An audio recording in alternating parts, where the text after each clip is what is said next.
As a child, I loved sitting on my grandfather's lap while he read me stories. I remember most of them even though I am now a grandparent, too. As a child, I was blissfully unaware that, as I listened to the stories, I was also learning new words and ways in which those new words combine to communicate ideas and life lessons.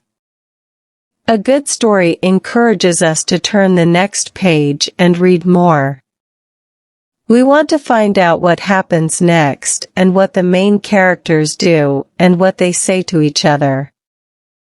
We may feel excited, sad, afraid, angry, or really happy.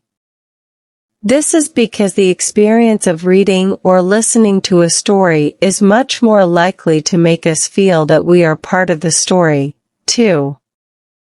Just like in our real lives, we might love or hate different characters in the story. Perhaps we recognize ourselves or others in some of them. Perhaps we have similar problems.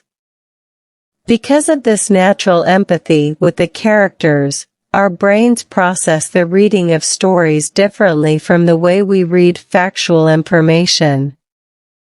Our brains don't always recognize the difference between an imagined situation and a real one, so the characters become alive to us. What they say and do is therefore more meaningful. This is why the words and structures that relate a story's events, descriptions, and conversations are processed in this deeper way. In fact, cultures all around the world have always used storytelling to pass knowledge from one generation to another. Our ancestors understood very well that this was the best way to make sure our histories and information about how to relate to others and to our world was not only understood, but remembered too. Encouraging your child to read or listen to stories should therefore help them to learn a second language in a way that is not only fun, but memorable. Let's take a quick look at learning vocabulary within a factual text or within a story.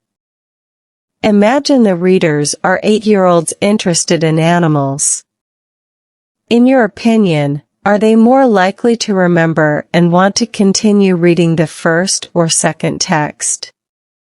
Many birds and animals live in the world, for example, parrots, pandas, lions, leopards, and rabbits.